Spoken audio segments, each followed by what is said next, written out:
This is my message for the greatest country in the world. In the light of the recent events in the United States, I felt morally obliged to shed light on a very similar chain of events that took place in my country during the 90s.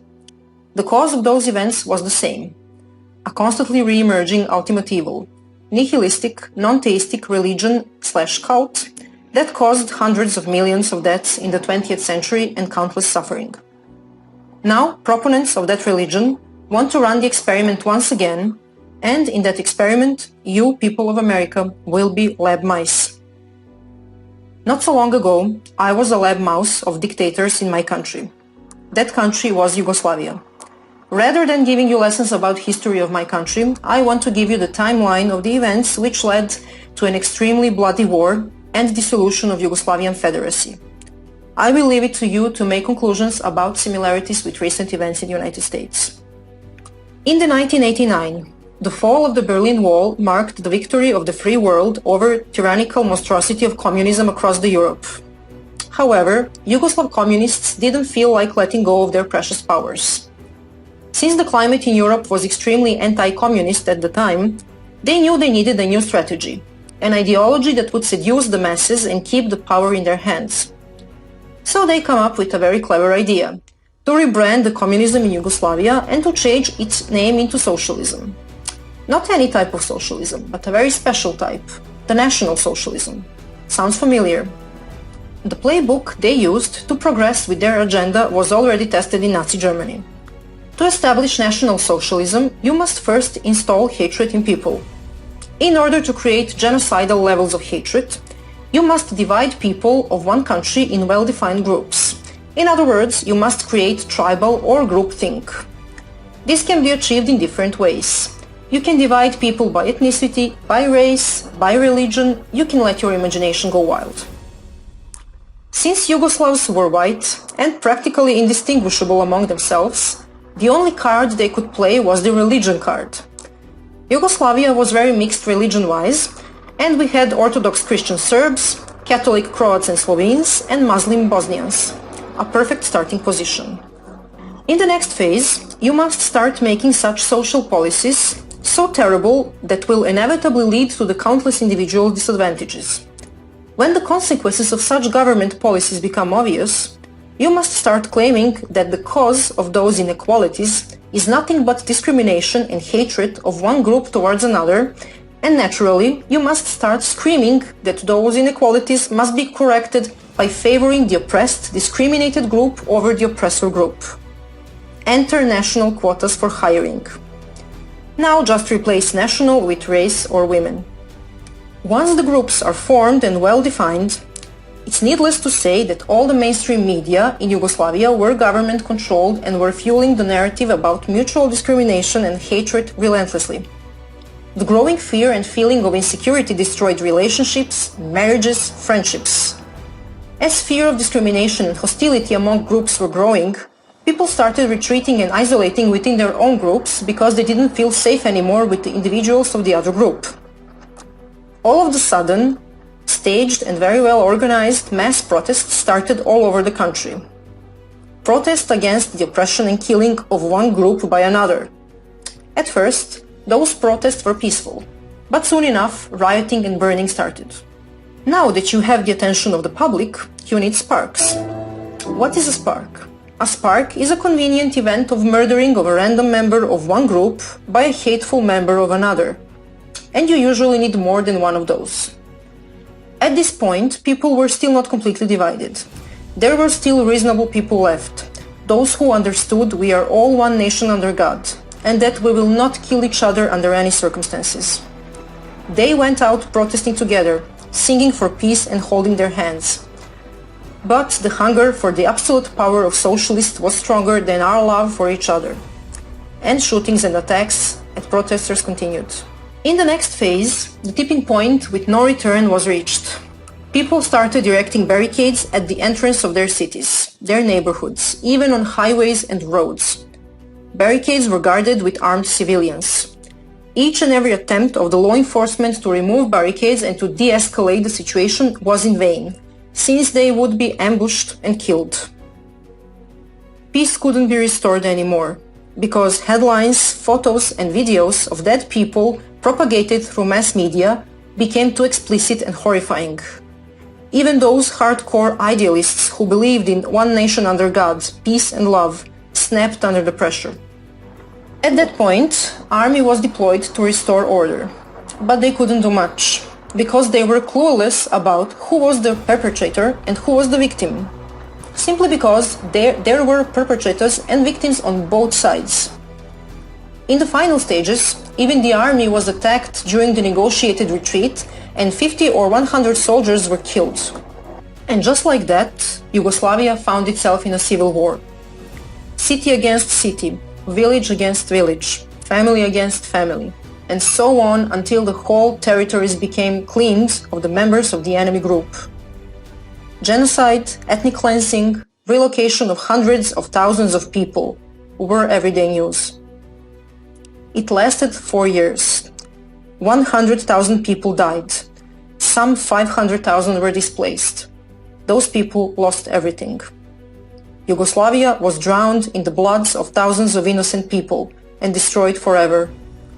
You might wonder how we let that happen. How could we let things get so much out of control? That was because we didn't realize who were the real enemies, the enemies of the Yugoslav people as a whole. Instead, we were brainwashed into buying the story that we, the people, are the enemies of each other, while our true enemies were advancing with their sick, demented agenda, which had as the ultimate goal the total and unlimited power. This brings me to present times, the year 2020, and to you, American people. Unless you were living under the rock, you might have noticed that something very strange and vicious is happening in your country, but you're not exactly sure what it is and where it came from.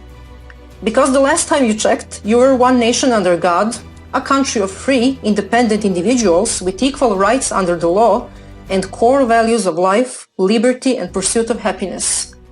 All of a sudden, there is protesting, rioting, arson, murder, destruction of public and private property, and lots of people screaming how unbelievably racist and unjust America is.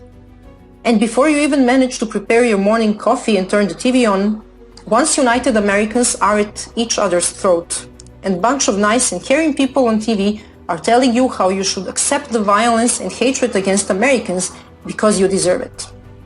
If you have paid attention to what happened in Yugoslavia, I hope you have realized by now that your true enemies are not your fellow Americans.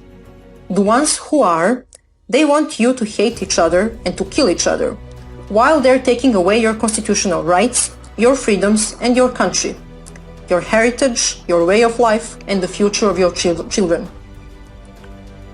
Although it is more than obvious that there are very well organized groups used as tools to install and amplify hate and to create division between Americans, there are only metastases which have spread through once healthy America. Of course, there are violent terrorist organizations and they must be removed as well. But the main cancer that is killing America, the one where all this mayhem is coming from, is somewhere else. The real and extremely dangerous enemies of American people are the elected officials in your government, in your states, in your courts. Representatives, governors, mayors, judges. The ones who are pulling the ropes.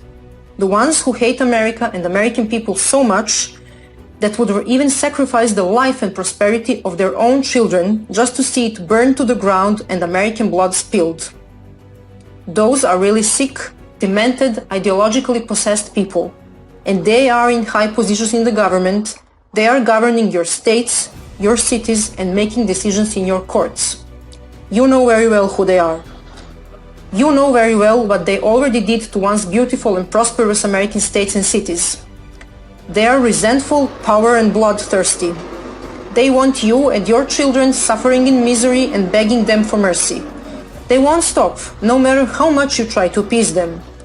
Unless you, American people, stop them. You're maybe thinking this is not possible. But think again. How many of them tyrants are out there? And how many of you decent American people? What makes them think they can do whatever they want with you? That they can play you for a fool over and over again? And that they're invincible?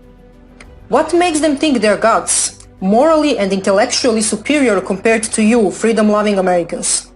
Yes, you guessed it. The fact that they managed to get away with it every single time. They faced no pushback and not a single consequence for their crimes against American people. The time has come for them to pay for their treason. How you should act? First thing that you must do: stop caring whether you've been called a racist, a white supremacist, a selfish person who wants to spread the C-1984, or whatever nice name they have for you. This irrational fear of stigma, a phobia of being called a racist, has way more destructive implications than you can even imagine. Stop caring whether you'll offend anyone. Number of people offended by you practicing your First Amendment rights is directly proportional to how successful you are in that. Which means, the more offended, the merrier. Stop attempting to have a fact or logic-based rational conversation. Stop explaining yourself. It's useless. You're wasting your precious time and energy. They have a playbook, and changing their minds is not part of it. Second, exercise your Second Amendment rights. This means study carefully and in detail gun laws in your state. Next, arm yourself. If you have never used a gun before, make sure to take a basic gun training. This is very important because you must know how to use a gun properly to protect yourself, your family, and your property, so that you can avoid hurting yourself or innocent people as a consequence of improper gun use. Be a responsible gun owner. Third and most important, exercise your First Amendment rights. Of course, it is very important to vote in November, but I'm afraid it will not be enough. I have seen such a diversity of ways socialists used to steal the elections in Yugoslavia, and I'm absolutely sure your tyrants will give their best to do the same. You must act now. You must go out on the streets, peacefully assemble and protest against tyranny and infringement of your God-given rights. Millions and millions of you decent American people. You must have your voices heard. You must send a very loud and a very clear message to the elected officials in the federal government and in your states that enough is enough, and that you want them to take action now against tyranny. Remind them why you voted for them and why they are elected. Remind them of their sacred duty to protect the vision of founding fathers of the United States of America. Tell them you want your constitutional rights defended and protected.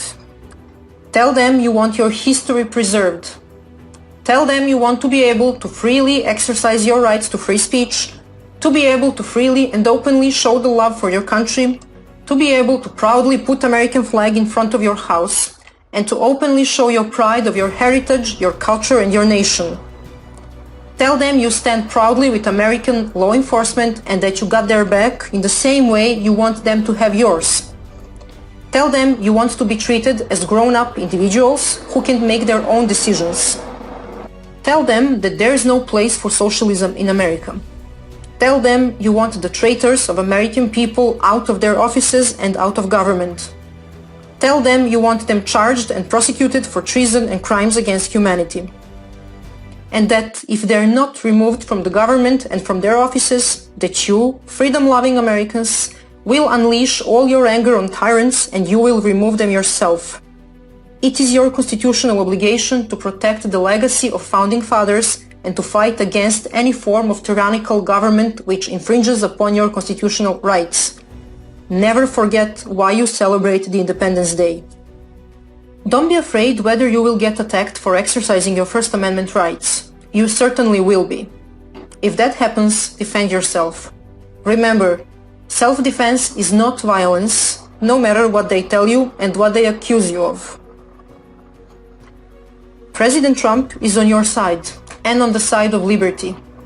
Because if he weren't, they wouldn't try this hard to sabotage him in every way possible, to make a nightmare out of his life and his presidency, and to remove him from the office. He's in their way of them getting what they want. But he cannot fight this battle alone. He's having a very hard time right now, defending your freedoms. That's why you must show him you stand tall and proud with him, united in a fight against tyranny, against hate and violence, and against the ultimate evil of socialism. You must show your open and unlimited support to his vision of draining the swamp and protecting the law and order and freedoms of American people. You must understand that, besides being a gatekeeper of free America, President Trump is also a gatekeeper of the free world.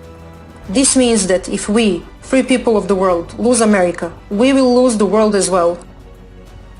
You must not make the same mistakes us Yugoslavs made, because the only casualties of our mistakes were ourselves.